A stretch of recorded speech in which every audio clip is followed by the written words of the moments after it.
tiene algo interesante porque es la carta final de instrucción del apóstol Pablo a su discípulo y a su hijo en la fe. Timoteo, hermanos, fue fiel en todo lo que se le encomendó. Y el apóstol Pablo quería dejar instrucciones finales. Él estaba a punto de morir. Estamos hablando de por ahí del año 65 después de Cristo. Pablo estaba encarcelado y por lo tanto tiene en su corazón dejar las últimas instrucciones a Timoteo. Y yo creo, hermanos, que cualquiera de nosotros, si considera es lo último que voy a decir, es importante lo que voy a hablar. Y Pablo precisamente quiere dejar esas instrucciones que van más allá de solo 1, 2, 3 y cumple con esto, sino más bien cuál es el fruto, lo que se espera de la verdadera conversión. ¿Qué significa ser un verdadero cristiano? Hermanos, Jesús vino a este mundo y la Biblia dice que Él vino a este mundo a salvar a los pecadores. Y por lo tanto, cada uno de nosotros hemos sido redimidos, comprados, salvados por gracia de nuestros pecados y de la condenación eterna. Pero ¿qué implica todo esto? ¿Cómo debo vivir a la luz de esa verdad que se ha revelado y manifestado a través de Cristo? Porque cualquiera de nosotros podría pensar, bueno, ya Jesús me salvó, soy de Él, ¿y ahora qué? Precisamente hoy vamos a entender un poco de todo lo que implica caminar con Cristo. Hermanos y hermanas, gloria al Señor por un 5º aniversario. Pero quiero recordarnos a todos nosotros que esto no se acaba hasta que llegamos a la meta. Y por lo tanto tenemos un compromiso a seguir fielmente, no a los hombres, sino a Cristo. Y ahí es donde se encuentra nuestra razón y nuestro propósito. Hermanos, porque qué maravilloso es saber que Dios nos ha dado identidad en Él, que nos ha dado propósito, que nos ha hecho su familia, que podemos pertenecer a alguien, aun cuando quizá en este mundo fuimos desamparados, abandonados. Quizá puedes decir, fui amado del todo, pero yo tomé mis propias decisiones y me perdí. Cual sea el caso, Cristo te encontró. Y ahí es donde debes hallar el gozo, porque Él te amó. Y Él tuvo tu nombre en su mente, en su corazón, desde la fundación del mundo. Así que no estás aquí por casualidad.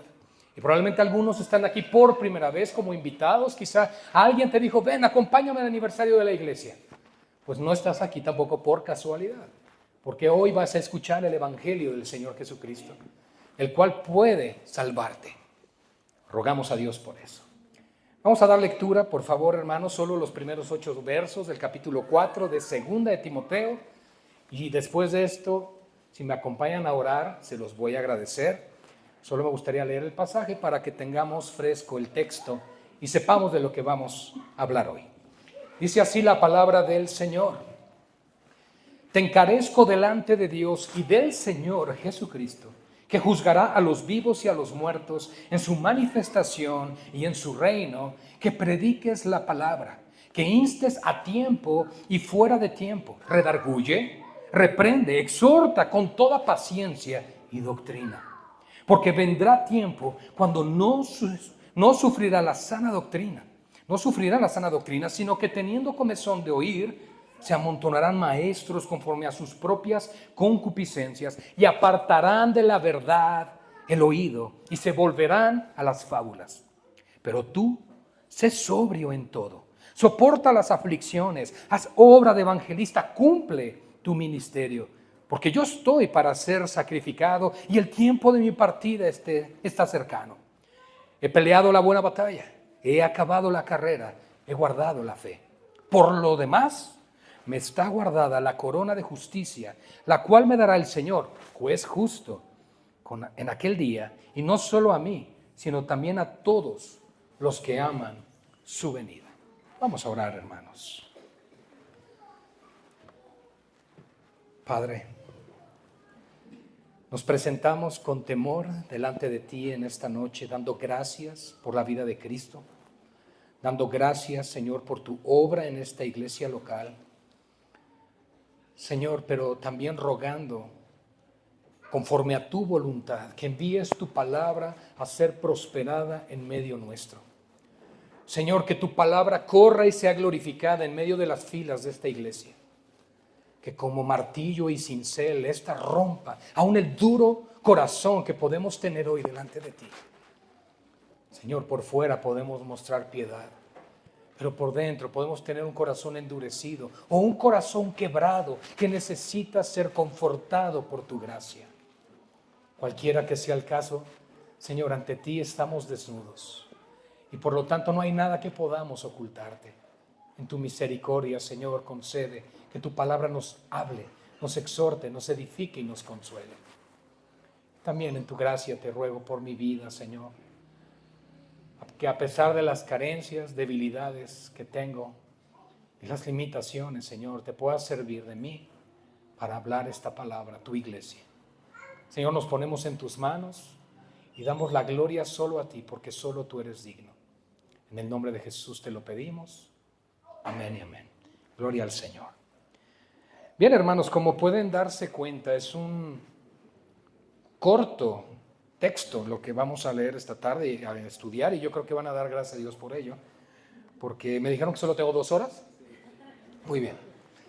Si tienen algo más importante que hacer, hermanos, no es cierto. Hermanos amados, te encarezco delante de Dios y de Jesucristo. Ciertamente, como cité en la introducción, Pablo está escribiendo sus últimas líneas. Es la despedida de su gran, amado hijo Timoteo. ¿Y por qué digo gran y amado? Porque fue alguien que caminó con Pablo desde que le conoció. Para los que están familiarizados con la Escritura, saben que en Hechos capítulo 16 es cuando Pablo llama a Timoteo a que le acompañe en sus viajes misioneros, a partir del segundo viaje misionero. Se daba testimonio del joven Timoteo, que era un hombre temeroso de Dios, que amaba la palabra. Y por lo tanto, Pablo quiso que lo acompañara. Pablo no se casó, no tuvo hijos, pero estuvo rodeado por la gracia del Señor de hombres fieles como este hombre, Timoteo, joven, que le acompañó como hijo a padre. Y en medio de todo esto, hermanos, no solamente es pensar en la nostalgia. ¿Qué tipo de mensaje emocional podría yo transmitir a mi discípulo para que sepa que lo amo? Pero Pablo no cede ante eso, sino que le da las instrucciones de cómo vivir como verdadero creyente. ¿Cuál es el objetivo de todo esto? Porque es una carta pastoral. Timoteo era un pastor y por lo tanto tenía él que transmitir esta enseñanza a la iglesia. Y todos aquí, hermanos, somos discípulos de Cristo. Estamos siendo instruidos a los pies del Señor. ¿Te has puesto a considerar cuando Jesús dice en Mateo 11:28, aprendan de mí que soy manso y humilde de corazón? Eso no lo aprendes del pastor Luis, no lo aprendes de ningún hermano que te rodea, lo aprendes de Cristo. ¿Y cómo puedo aprenderlo de Cristo? Sentado a sus pies, en alabanza, en adoración, pero con un deseo de aprender de su palabra. Aprendan de mí que soy manso y humilde de corazón. Hermanos, lidiamos seriamente con el orgullo. Y eso es algo que constantemente está robando al cristiano el gozo de la salvación del Señor, porque nos encontramos lidiando con nuestra carne. Nos encontramos lidiando constantemente con lo terrible que somos. Seamos honestos. Somos de lo peor. Y el peor pecador que conoces, lo viste esta mañana cuando te despertaste en el espejo. Porque la realidad, hermanos, es que necesitamos de la gracia del Señor para poder ser transformados. Pero tiene que haber instrucción. ¿Qué espera Dios de mí? ¿Hacia dónde voy? ¿Cuál es el propósito? Me congrego domingo tras domingo, sirvo en una iglesia, pero ¿cuál es el objetivo de todo esto? Y es ser conformados a la imagen de Cristo. Que la mente y el carácter del Señor se formen en nosotros, que veamos más de Cristo y menos de nosotros. Por lo tanto, lo primero que le dice Pablo a Timoteo es, te encarezco, te pido, te ruego, te exhorto delante de Dios y de Jesucristo. Hermanos, apela a los dos más grandes testigos que Pablo podría pedir, Dios y el Señor. Te pido delante de ellos una cosa, Timoteo.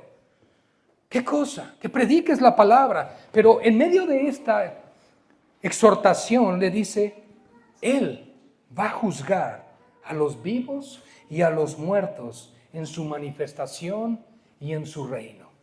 En otras palabras, Timoteo, antes de pedirte que prediques la palabra, quiero que recuerdes una cosa. Todo lo que Dios ha dicho de Él mismo y acerca de su regreso y su juicio es verdad. Por lo tanto, la proclamación del mensaje de la palabra de Dios está motivada por algo. Dios va a juzgar a todos los hombres. Y por lo tanto, la motivación en mi corazón y en tu corazón, iglesia, debe ser predicar el evangelio para que las personas conozcan del Señor y escapen de la ira venidera. Eso es lo primero que quiere darle a entender, porque el Señor va a juzgar y Él viene y por lo tanto predica, habla, anuncia quién es el Señor Jesucristo. Amados hermanos, no estamos aquí solamente para escuchar predicaciones, sino para salir y proclamar en las calles de nuestra ciudad quién es el Señor Jesucristo. Y rogar desde lo más profundo de nuestro corazón que las personas puedan venir a sus pies. Te encarezco, por lo tanto, delante de Dios y del Señor Jesucristo como testigos. Brinco al verso 2, que prediques la palabra, que instes a tiempo y fuera de tiempo, redarguye, reprende, exhorta con toda paciencia y doctrina. Ok, pastor, eso suena muy bien, pero ¿cómo lo aplico a mi vida? ¿Qué significa todo esto? ¿Cómo puedo yo ser un buen discípulo? Leyendo el versículo 2 de 2 Timoteo 4. Hermanos, muy sencillo. Hay que tomar tiempo para meditar, para leer la palabra de Dios. Alimentarnos de la palabra. Tenemos que ser llenos de la palabra. El mismo apóstol Pablo dijo, antes sean llenos del Espíritu. Pero, hermanos, ¿qué trajo el Espíritu? También la inspiración de la palabra. Y la palabra misma es vida. Y la palabra es viva y eficaz. Tenemos que ser llenos de la palabra del Señor. Las palabras de Cristo moren en abundancia en vosotros. Hermanos, ¿cuánto tiempo dedicamos a la lectura, a la meditación, a la reflexión de la Escritura? O regreso del culto, cierro mi Biblia y me acuerdo el próximo domingo que tengo que volverla a llevar. Hermanos, la palabra de Dios es nuestro alimento espiritual. Y por lo tanto, la exhortación de Pablo a Timoteo es no solamente ve y predica, sino llénate de ella, habla con autoridad, habla con la palabra para que escuchen el mensaje del Señor Jesucristo. A su vez, antes de entrar al tema de los falsos maestros, a los cuales Pablo también quiere exhortarles a que tenga cuidado de ello, les recuerda una cosa: tienes que predicar el mensaje de Jesucristo. No tu propio entendimiento, no según tu propio criterio, no lo que tú creas que está bien o lo que está mal, sino las palabras del Señor. Predica la palabra, pero lo vas a hacer en todo tiempo. Ya dice aquí que instes a tiempo y fuera de tiempo. Cuando sea el momento para hacerlo y cuando no, también. Es decir, muchas veces la situación va a ser propicia. Y las personas van a querer escuchar el mensaje de la palabra de Dios, pero en otras ocasiones no. Aún así debemos ser fieles testigos de Cristo. Tenemos que ser sabios, sí, prudentes también. Pero tenemos que llevar el mensaje de la palabra de Dios sin importar las circunstancias que nos estén rodeando. Hermanos amados, ¿realmente estamos dispuestos a llevar el mensaje del Señor, a llevar la palabra? Porque el Evangelio no solamente debe ser creído, debe ser vivido. Debe ser manifestado en nuestras vidas de tal forma que podemos ver una transformación. Me gusta mucho esta frase. El Evangelio no es un mejorador de vida. No vienes a escuchar la palabra para mejorar la versión tuya. Es que yo quiero ser una mejor versión de mí. No, el Evangelio es una transformación total. La Escritura dice en 2 Corintios 5:17, de modo que si alguno está en Cristo. ¿Pueden notar la cláusula que da Pablo ahí?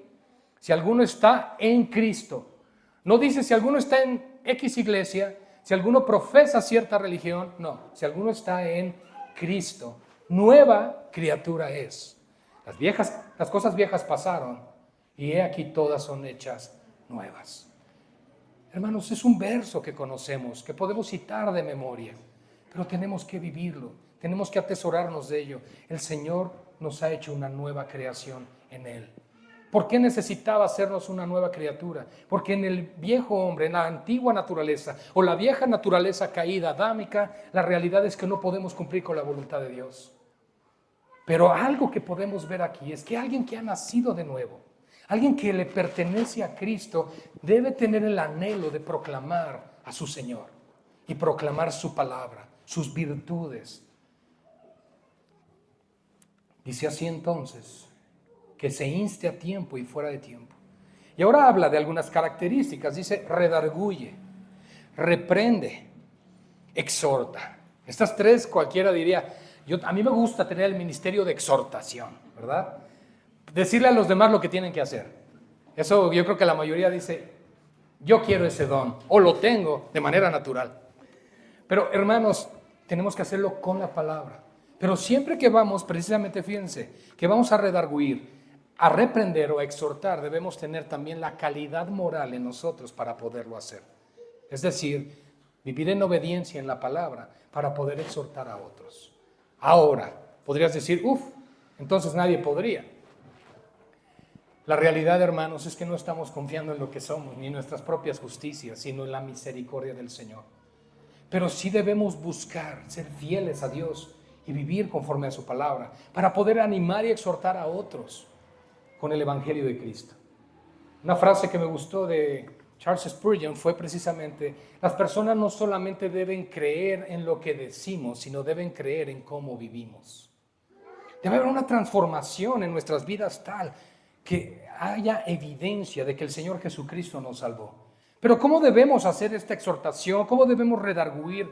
¿Cómo debemos reprender? Dice aquí, con paciencia y con doctrina.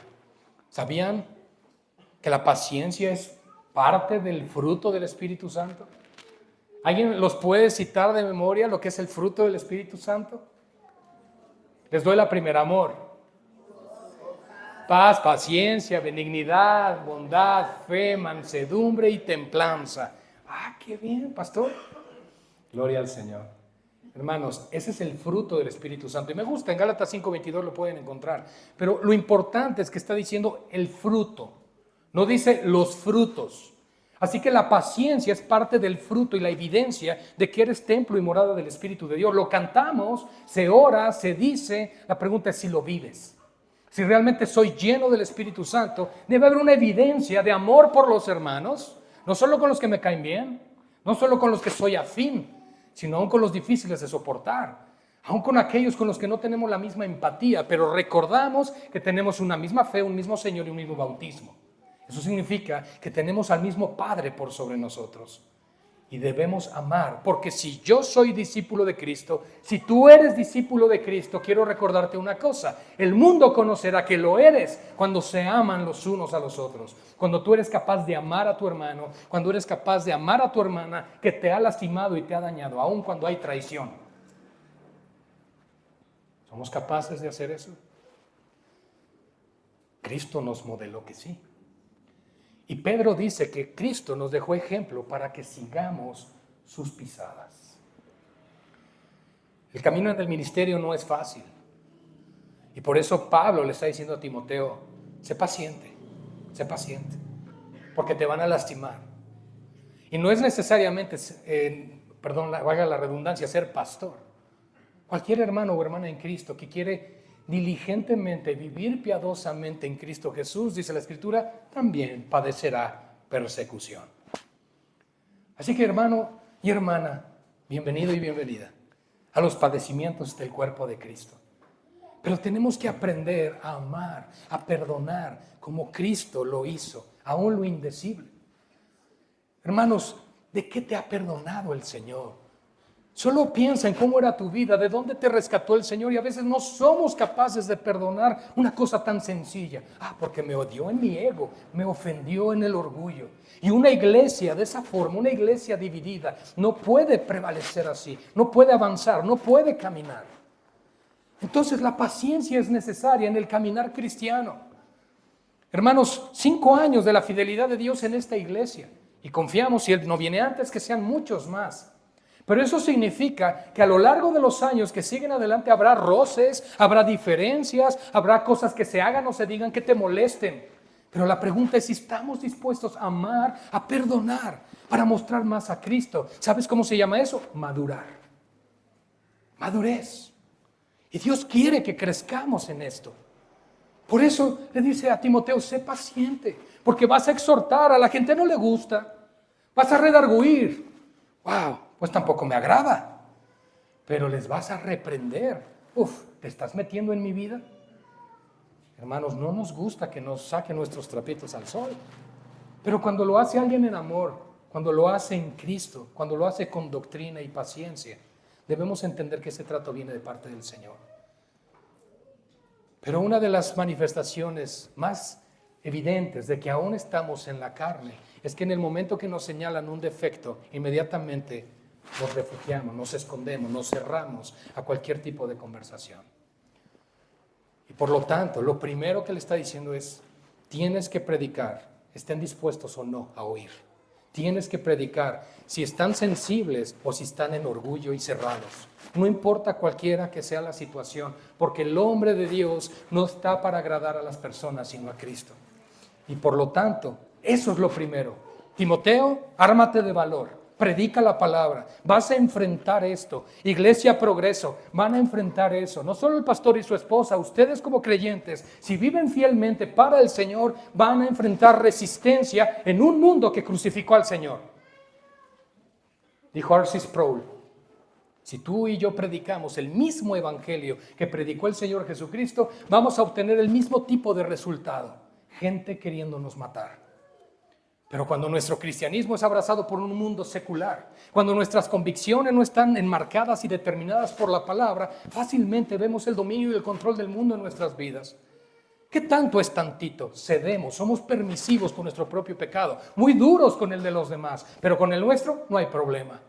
Yo estoy bien con mi Señor. Hermanos, apliquemos esta palabra a nuestro propio corazón.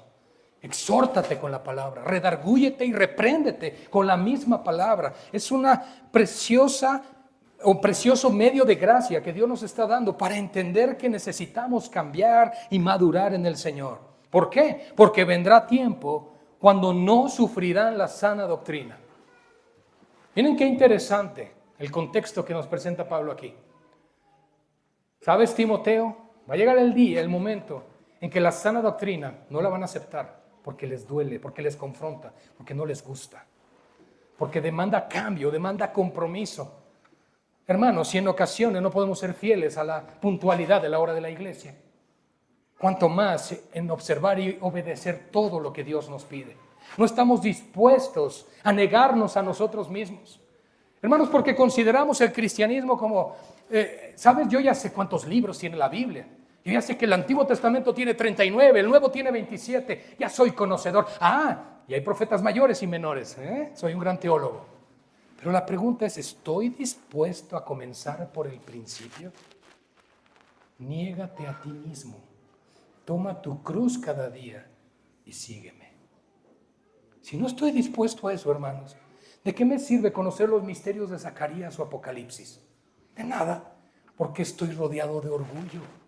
Y no hay un cambio genuino en mi corazón. Estoy siendo expuesto ante la palabra, pero esta rebota, porque no hay humildad en mi vida de decir, Señor, necesito de tu gracia. Soy pecador.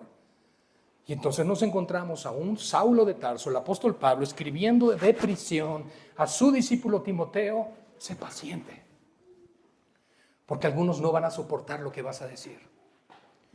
No a todos les agrada, pero lo curioso es que es en el contexto de los que se dicen ser seguidores y discípulos de Cristo. No está diciendo porque el mundo va a rechazar la sana doctrina, eso ya lo sabemos, pero está hablando dentro de la iglesia.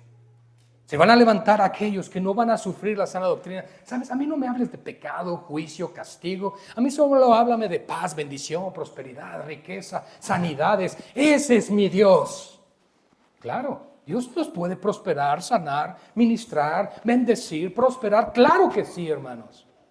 Pero ese es fruto. Esas son añadiduras. No son la causa de la salvación, no la razón por la cual buscamos de Cristo. Si nosotros somos honestos, la razón primaria por la cual debemos tener hambre y sed, según la Biblia, es por justicia.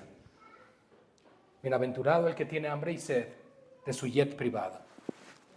No, hermanos. Justicia. Que Dios te declare justo ante Él. Porque aquí está el dilema. Y para los que vienen por primera vez, solo en 2 minutos quiero decir algo importante. La Biblia dice que todos nosotros hemos pecado contra un Dios que hoy cantamos es 3 veces santo. Y por lo tanto estamos destituidos de su gloria. No alcanzamos, no llegamos, no podemos confiar en nuestras buenas obras, no podemos confiar en nuestros buenos pensamientos porque no alcanzan, quedan cortos, no pueden pagar tu rescate. Y quizá digas, yo no necesito ser rescatado, yo ni siquiera creo que haya pecado. Bueno, primer lugar, el que dice que no tiene pecado hace a Dios mentiroso y Dios no miente. Pero por el otro lado hay algo interesante.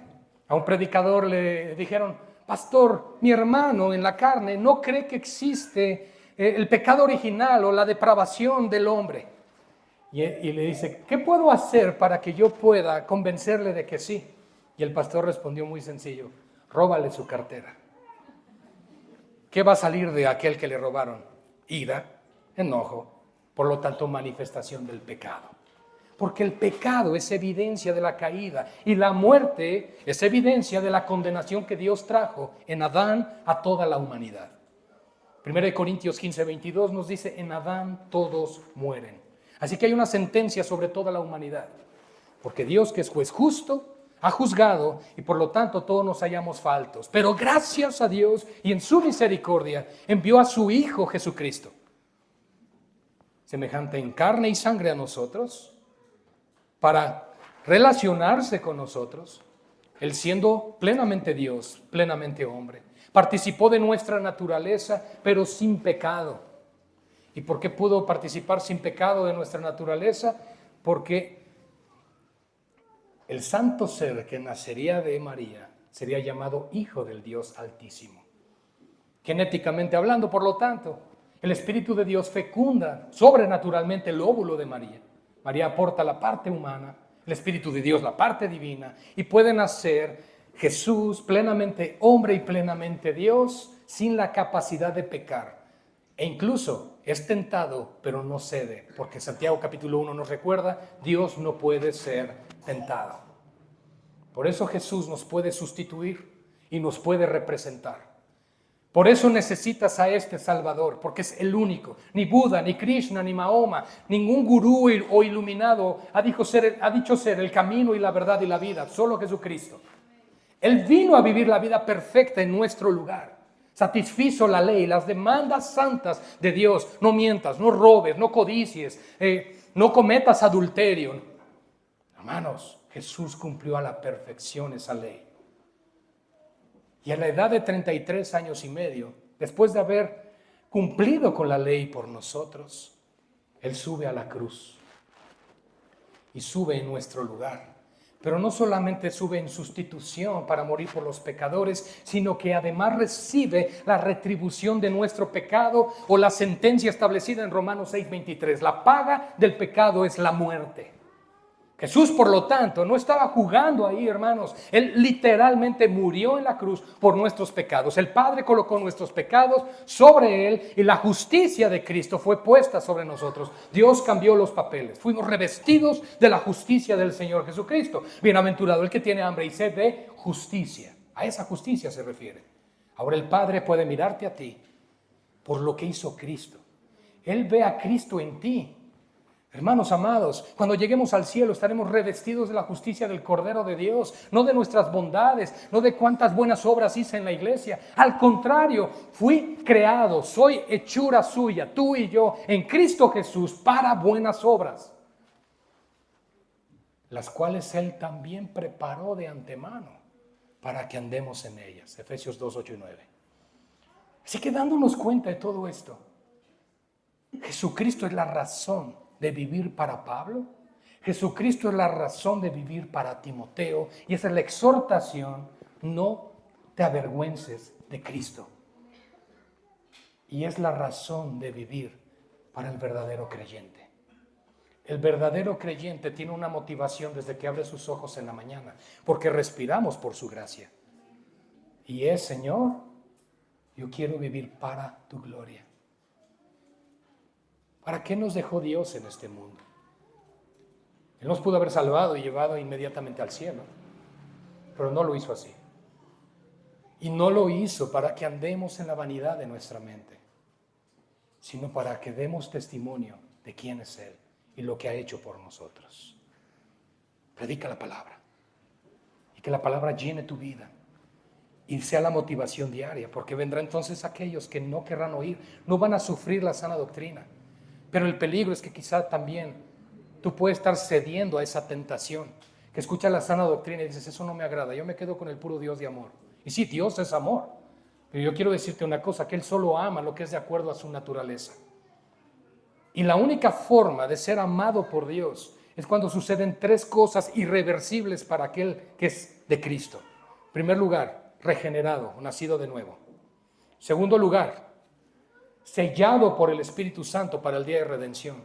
Y número 3, adoptado con el Espíritu de adopción por el cual clamamos Abba Padre. Naciste de nuevo, fuiste sellado y fuiste adoptado. Hermanos, esas tres cosas son irreversibles. Pero aquel que pasó ese proceso ahora ha hecho morir, ha mortificado al pecado en la carne. Y tenemos que llevar una vida del Espíritu. Yo sé que no se necesita demasiada inteligencia para entender que Romanos capítulo 7 está antes de Romanos capítulo 8, ¿verdad? Yo creo que no se necesita demasiada sabiduría para eso. Pero el capítulo 7 nos habla precisamente de esa debilidad, de esa flaqueza, de la tentación constante que nuestro viejo hombre trae para frustrar los tratos y los procesos de Dios en nuestra vida. Pero gracias a Dios que en su misericordia sabe que si nos dejara solos seríamos demasiado torpes y débiles y nos perderíamos. Él no nos dejó huérfanos y envió a su Espíritu Santo. Romanos 7 es la vida en la carne, la vida del yo, aún como creyente, que lucha, que batalla constantemente contra el pecado que hay en él y que hay en ella. Hermanos amados, nos debe doler pecar contra Dios. No podemos mentir, no podemos ver pornografía, no podemos estar haciendo cosas como si fueran cualquier situación y decir, no pasa nada, soy pecador y Dios lo sabe y así me ama. No, hermanos. A veces la pobre teología de algunos cantos, como tal y como somos, nos amó. Pues decimos, pues así me quedo. No, porque no nos deja igual. Tenemos que entrar en un proceso de santificación. Y en esa santificación, hermanos, participamos activamente. En nuestra salvación, no. Oh, Señor, ¿qué viste en mí para salvarme? Pecado. Es lo único. Él no vio absolutamente nada más. Tuvo compasión, tuvo misericordia, pero lo que vio en nosotros se llama pecado. Y Dios en su gracia envió a su Hijo. Y es Jesucristo lo que le es agradable al Padre. Es Jesucristo lo que puede traer al Padre esa plenitud de gozo en todo momento. En Él haya plenitud mi alma, se satisface mi alma. En 2 ocasiones lo dijo el Padre. En el bautismo de Jesús en Betábara, al norte de Jordán, y en el monte de la Transfiguración. Hablando de su Hijo, en Él se complace mi alma. Jesús dijo también, el Padre siempre está conmigo. Hermanos, yo pregunto, ¿cuántos anhelan que Dios siempre esté con nosotros? Entonces Jesús dijo, el Padre siempre está conmigo porque siempre hago lo que le agrada. Ahí está la razón. La falsa doctrina, hermanos, entra, divide, corrompe, destruye. Así que aquellos que se levantan a hablar en contra del Señor, se levantan sabiendo lo que hacen. Algunos quizá por ignorancia, pero otros con alevosía, por otros fines y propósitos, pero desvían a muchas de las ovejas del camino. Hermanos, miren lo que dice el texto. Teniendo comezón de oír, que solo satisfagan lo que mi oído quiere oír. Porque quizás salimos y ¿sabes? Yo no fui hoy a que me dijeran todo eso que escuché, sentí que me regañaban. Se amontonarán maestros conforme a sus propias concupiscencias y apartarán. ¿De qué se aparta el oído cuando entra la falsa doctrina? De la verdad. Nos desviamos de la verdad. Por eso es importante que la palabra de Dios abunde en nosotros para que no seamos engañados. Hermanos, no hay nada de malo en escudriñar, en examinar y en filtrar cada predicación que su pastor da aquí. No hay nada de malo. A Pablo mismo se lo hicieron los bereanos. Él predicaba y los bereanos escudriñaban en las Escrituras para ver si lo que decía Pablo era cierto. Porque no podemos decir amén más que a la palabra de Dios. Porque es la palabra inspirada, es la verdad. Y oren por su pastor para que él preserve, camine siempre en la verdad de la palabra de Dios, pero también para que el corazón de la iglesia permanezca en esa verdad y no se desvíe. No escuchen otra voz, sino solo la de Cristo, hablada a través del pastor como el eco de la voz del Señor. Apartarán de la verdad el oído y se volverán a las fábulas. Ese es el problema, que nos encontramos con una iglesia débil, que solo busca espectáculo, que solo está buscando que se satisfagan sus deseos carnales. Yo quiero un show, y entonces que me digan lo que quiero oír, no que me digan lo que me quiere decir el Señor para cambiar mi vida. Apartarán de la verdad del oído y se volverán a las fábulas. Y giramos, hermanos, porque es una breve exhortación, pero profunda. Y le dice Pablo a Timoteo, pero tú, sé sobrio en todo. Es decir, ten autocontrol, ten dominio propio. No te dejes mover. No caigas en la tentación de modificar, distorsionar o cambiar el mensaje que Cristo te ha dado con tal de agradar a los demás. No cedas a la tentación. Es que se están yendo. ¿Qué hago? ¿Qué les digo? No, hermanos. Debemos permanecer fieles en la palabra. Porque la iglesia es de Cristo, no de los pastores. Y por lo tanto, las ovejas debemos oír la voz del buen pastor. La Biblia dice que le conocemos, que oímos su voz y lo seguimos. ¿Eres oveja de Cristo? ¿Estás siguiendo su voz? ¿Estás siguiendo el trazo, el camino a los buenos pastos que el Espíritu de Dios da? Ruego que sí. Y sé que en esta iglesia predican sana doctrina. Gracias al Señor. Y esos son los pastos verdes que no se deben menospreciar y no buscar en otro lugar. Y no me refiero en cuestiones de la palabra, pero no buscar en otro lugar cuando Dios está ministrando, cuando Dios está hablando, cuando Dios está comunicando. Sé sobrio en todo. Soporta las aflicciones. ¿Se dan cuenta? Timoteo, la vida no va a ser fácil. Iglesia en progreso, tu vida como creyente, de manera individual o de manera colectiva, no va a ser sencilla. Nos dice aquí, soporta las aflicciones. Haz obra de evangelista, es decir, lleva el mensaje, habla a otros, predica la palabra, cumple tu ministerio. El apóstol Pablo, antes de despedirse y decir que está a punto de morir, le acaba de decir a Timoteo lo mismo: no te canses de hablar del Señor. Y aunque veas que te dan la espalda, aunque veas que te rechacen, aunque veas que hay aflicción en tu carne, en tu mente, en tu corazón, por el rechazo al mensaje de Cristo, predícales el evangelio. No te calles. Hermanos, porque somos seducidos a eso. Es que ya les dije, alguna vez le prediqué, pero finalmente, hermanos, hablemos la palabra. Reitero, debemos ser sabios, prudentes, debemos discernir el contexto y el momento. Puede haber personas que te están escuchando, pero te están haciendo cara de a ver a qué hora te callas. También puede suceder. Mejor, ¿para qué me sentaron en esta mesa? Quizá en una fiesta o en una fiesta de familia te sientan y ya te quedan viendo como nos van a predicar. Puede suceder, pero somos llamados a testificar con gracia también, hermanos. Guiados por el Señor. Preparémonos en oración. Busquemos de Dios para que cada oportunidad sea una oportunidad para testificar de Cristo, para hablar el evangelio y no callar y testificar de quién es el Señor. Así que hagamos obra de evangelista, cumplamos con nuestro ministerio. Y en este momento sé que todos van a estar pensando, bueno, claro, aquí le están diciendo esto a un pastor, a Timoteo. Hermanos amados, los discípulos de Cristo que están en este lugar, les tengo una buena noticia. Todos los cristianos estamos en el ministerio a tiempo completo. Me van a decir, espera. Si yo trabajo en una escuela, o yo trabajo en un banco, o yo tengo un negocio. No es cierto eso, pastor.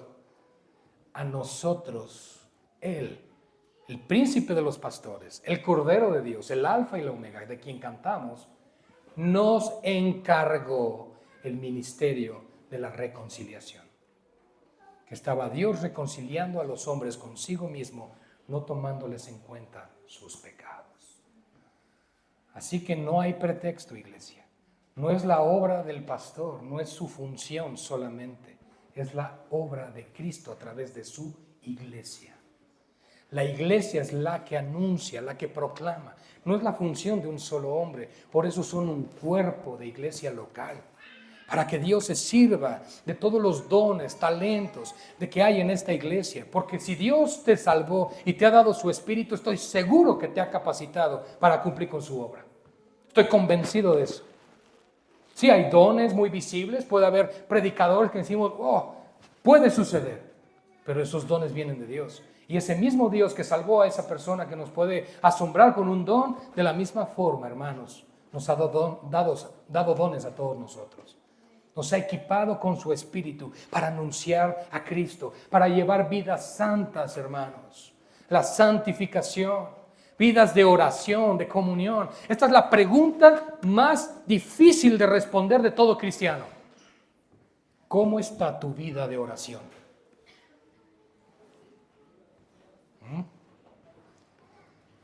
Y no me refiero a cuando das gracias por los alimentos, cuando te piden aquí, vamos a ponernos de pie, vamos a orar.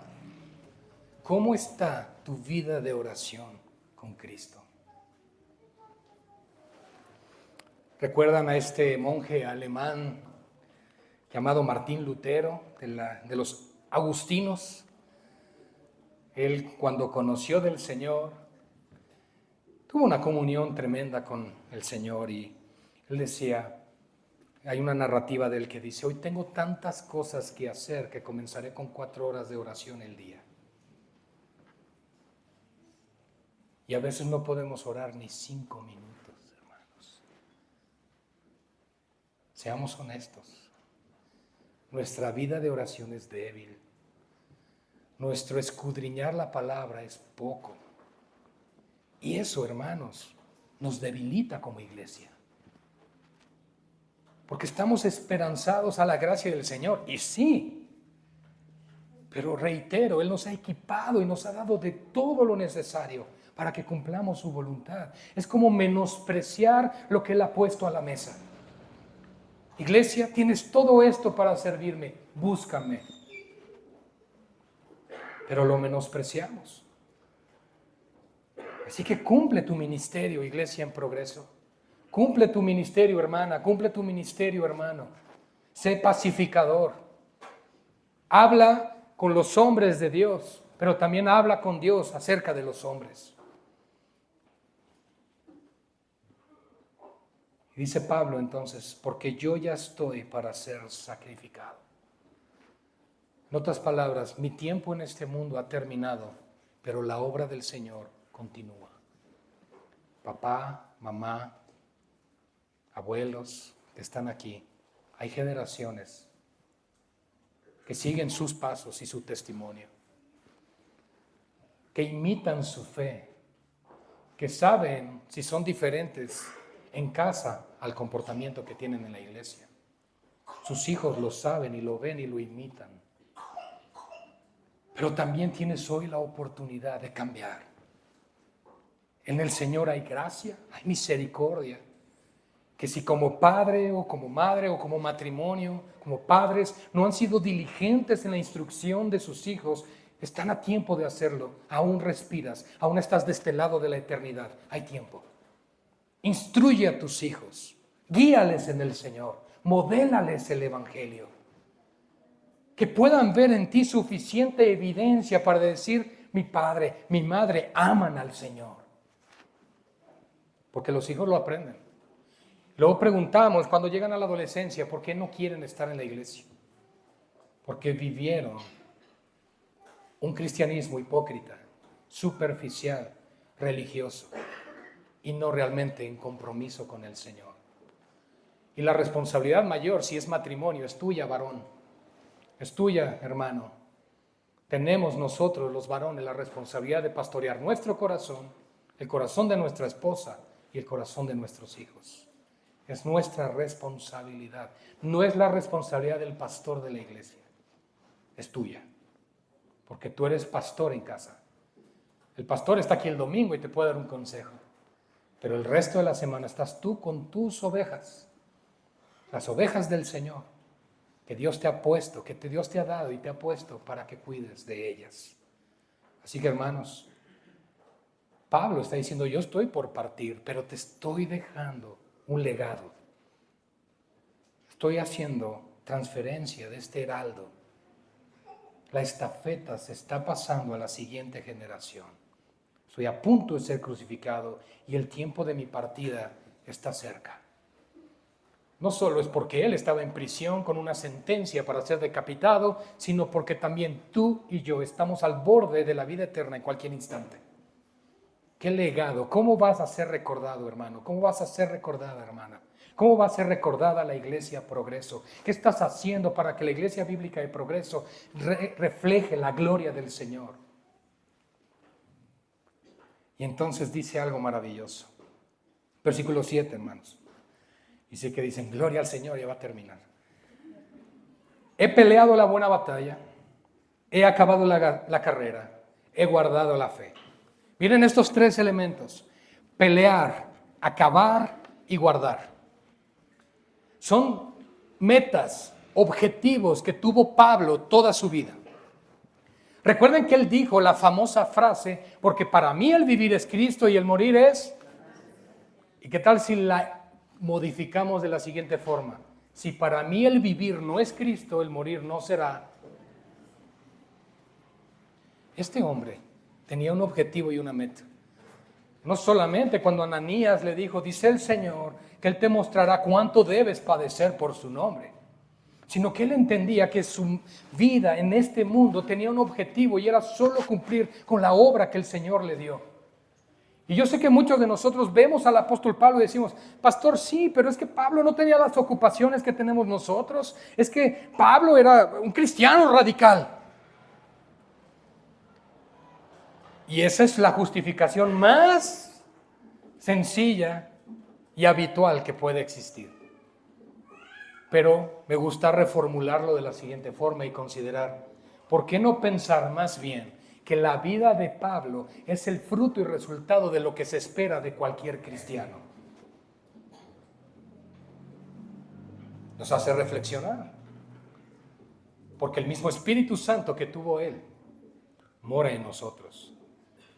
Y si decimos que no podemos vivir como él vivió, el problema no está en Dios.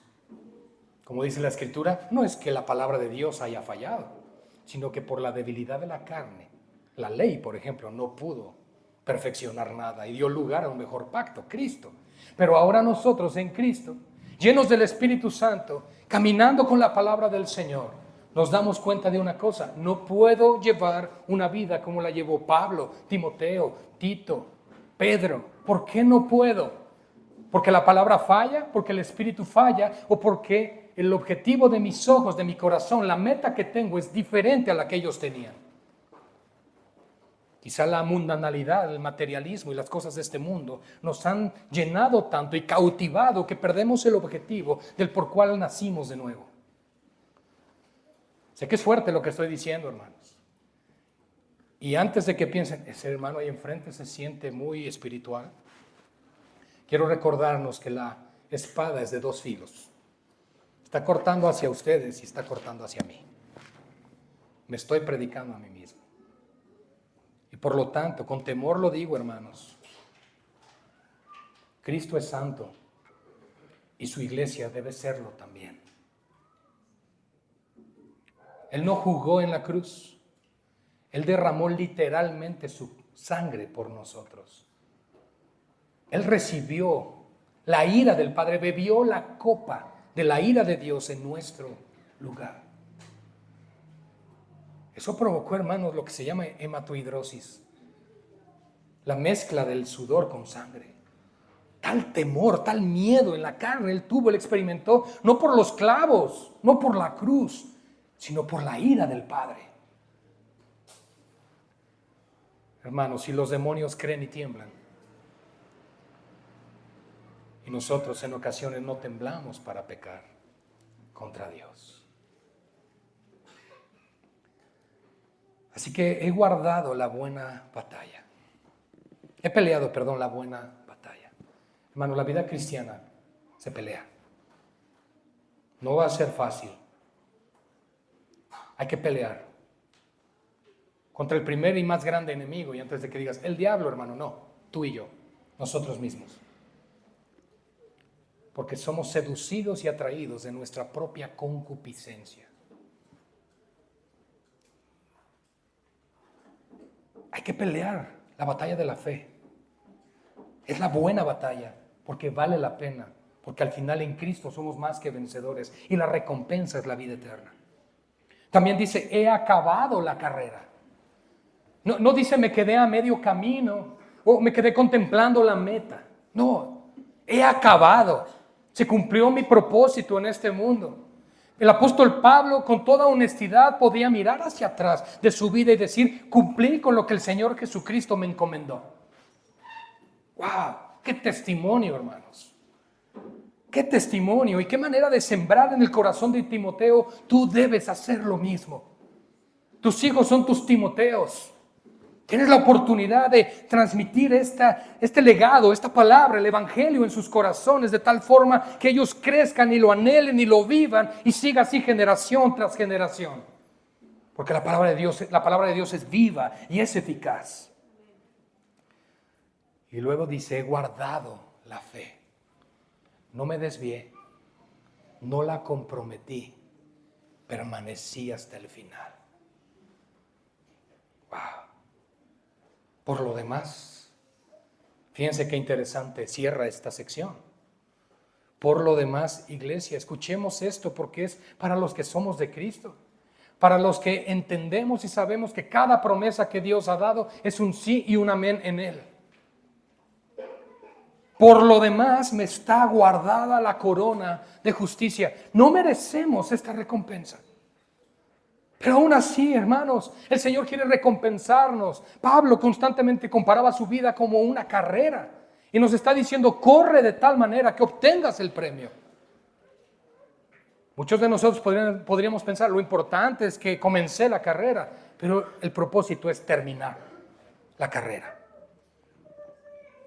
Y entonces le está guardada, le está reservada la corona de justicia, la cual me dará el Señor. Miren la motivación de Pablo. Su motivación no era el dinero, no era el reconocimiento. Su motivación no era ver su nombre en las carteleras diciendo el predicador fulano. No. Su anhelo era solo una cosa: ver a su Señor cara a cara. Y esa debe ser la motivación nuestra, iglesia. Por eso estamos aquí, por eso sufrimos oprobios, por eso hay que resistir hasta el final, porque no se trata, hermanos, de este mundo, no se trata de las cosas de esta vida, se trata de Cristo, se trata de la eternidad, se trata de su gloria. Y me la dará el Señor, dice Pablo, juez justo, en aquel día, el día en que comparezcamos delante del Señor en el tribunal de Cristo. Pero miren lo hermoso, hermanos, aquí entramos tú y yo, y dice, y no solo a mí. Hermanos, están muy serios. Yo me gozaría de escuchar esto. Y no solo a mí, sino también a todos los que aman su venida. Hermanos, la meta final del creyente es encontrarse con Cristo. Y si amas su venida, implica que amas al que viene. Y que tu corazón debe estar rendido delante de Él. Señor, mi vida es tuya, te pertenece. No solo por un dicho, no solo porque lo siento, sino porque fui comprado a precio de sangre. Somos dulos de Cristo, esclavos del Señor. En el momento que piensas, mi vida es mía, ¿verdad? Como los adolescentes, ay papá, mamá, tú ya viviste, déjame vivir mi vida. Hermanos, no podemos vivir de esa forma delante del Señor, porque somos suyos.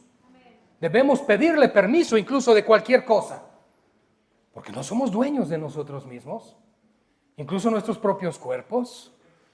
Dice, el cual no sois vuestros, no nos pertenece nada. Un joven de la iglesia me preguntó, pastor, ¿puedo tatuarme? Si eres templo y morada del Espíritu Santo, no. Pero, ¿y me iré al infierno si me tatúo? No, no te vas a ir al infierno. Pero si no es suficiente razón para ti el entender que tú no te perteneces, entonces no hay temor del Señor, no hay reverencia y no hay obediencia. Y eso es algo que Pablo mostró, es algo que él demostró en todo momento, porque su anhelo era una sola cosa: ver a Cristo, contemplar los ojos de aquel que le amó, que le perdonó, que lo llamó. Y hermanos amados, Quizá no fuimos llamados como Saulo de Tarso, pero teníamos la misma condenación que él. Y quiero cerrar con esta frase o con este pensamiento. Iglesia Bíblica Progreso. Jesús dice, al que poco se le perdona, poco ama. Pero al que mucho se le perdona, mucho ama. Y quiero llevarles a considerar que esa frase que Jesús dijo no tiene nada que ver con el pasado que tuvimos. Porque muchas veces podemos interpretar erróneamente esas palabras pensando algo así como, bueno, es que el Señor rescató a esa mujer de la prostitución, de la vida galante, de drogadicción, de alcoholismo. Pues ¿cómo no va a amar al Señor? Ve todo lo que el Señor le perdonó. Pero yo soy cristiana de cuna, ¿no? Como si Dios tuviera nietos, pero bueno. Soy cristiana de cuna, no miento, no hago nada malo, no mato moscas ni siquiera. Entonces, pues sí, amo al Señor, me perdonó y voy a ir al cielo con Él. Ah, bueno, pues como le perdonó poco, ama poco. Pero no es lo que Jesús está diciendo, porque la condenación era igual para todos. Lo mismo fue el que dijo, no mentirás, como dijo, no matarás, porque uno solo es el dador de la ley. Así que hermanos, escuchen esto por favor. Al que mucho se le perdona, mucho ama, significa que a medida y proporción de la comprensión que tengas del perdón que Él te dio de tus pecados, así le amarás. Si no sabes lo que implicó tu perdón, si no dimensionas tu pecado y la gravedad que éste tiene ante un Dios santo, no has entendido el amor ni el perdón de Dios. Y has creído en un Dios superficial, en un Jesús superficial, y no has comprendido que ibas camino al infierno y que Cristo se interpuso y que Él murió en tu lugar para que hoy, creyendo en Él, puedas ser perdonado y tengas vida eterna. Si amas verdaderamente al Señor, es porque entiendes que Él te perdonó. Pero si no le amas lo suficiente para comprometerte con Él, no has entendido su perdón. Oremos.